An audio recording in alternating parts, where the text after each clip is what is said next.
Souvent, nous avons des pensées différentes de ceux qui nous entourent. Et quand cela arrive, ces personnes nous regardent comme des extraterrestres, nous dénigrent, nous font des reproches et parfois, ils finissent même par nous considérer comme anormaux ou fous. Cette attitude peut nous faire sentir isolés, mais il est essentiel de se rappeler une chose très importante que beaucoup oublient de nos jours.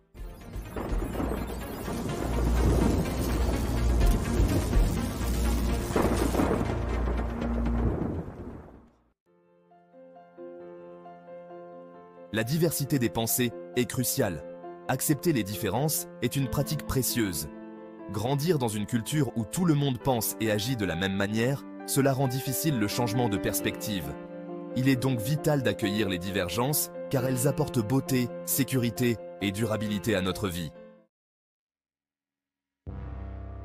Par exemple, découvrir des contrées avec des langues, des modes de vie et des cultures complètement différents est fascinant et très enrichissant. A l'inverse, la monotonie, comme ces mêmes chaînes de fast-foods et de magasins partout dans le monde, c'est un peu déprimant. Surtout quand on voit la piètre qualité qui y est proposée, c'est terriblement navrant. Le manque de diversité, c'est exactement la même chose que dans une forêt. On finit par vivre dans une monoculture de la pensée, et les monocultures finissent toujours par créer le désert. Si on ne change pas dès maintenant notre attitude, individuellement et collectivement, nous continuerons à provoquer la guerre partout dans ce monde. La diversité des pensées offre une sécurité, une résilience supplémentaire pour nos sociétés humaines. Si une idée échoue, une autre peut réussir, garantissant ainsi notre survie collective.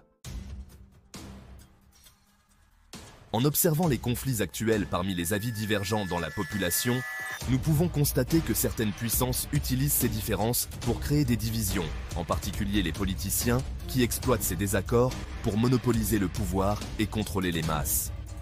Par des débats stériles, la population est divisée, distraite et maintenue dans l'ignorance. L'attention des gens est détournée des réels problèmes qui se jouent actuellement pour notre humanité. Ces mêmes problèmes qui devraient pourtant faire la une des journaux, si on voulait vraiment s'en occuper.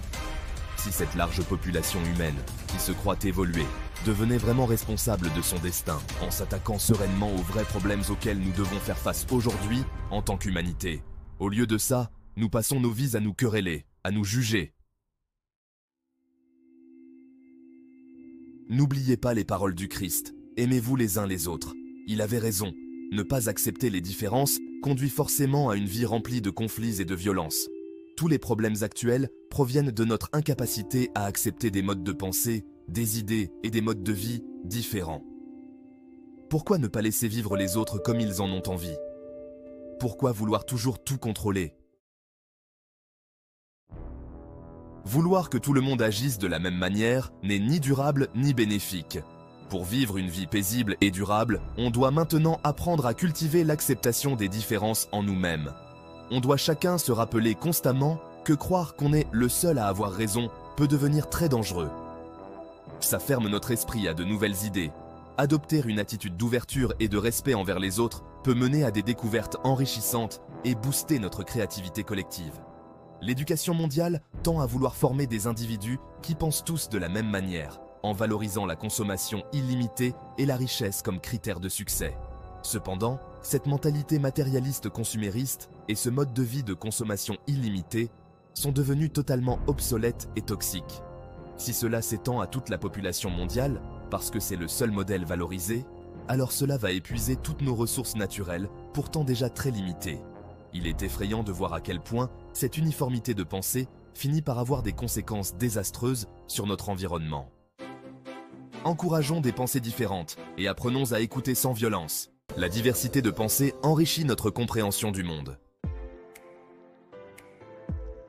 À partir de la situation mondiale actuelle, de nombreux modes de vie sont possibles et chacun devrait pouvoir avoir le choix de vivre comme il l'entend, comme cela lui paraît le plus juste. Pourquoi vouloir nous canaliser, nous uniformiser sur une seule voie? Une voie sans issue en plus.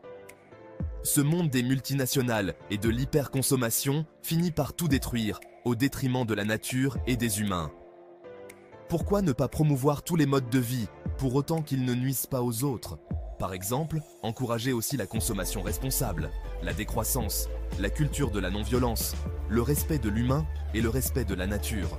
Même si cela signifie être perçu comme différent ou fou, c'est pourtant nécessaire, même indispensable pour rétablir un équilibre écologique et social. Si vous avez aimé ce message de notre série des clés de l'abondance, faites un like, commentez et partagez en masse, car nous devons être nombreux à opérer ce changement intérieur dès maintenant pour inverser la tendance globale. À bientôt pour la prochaine vidéo.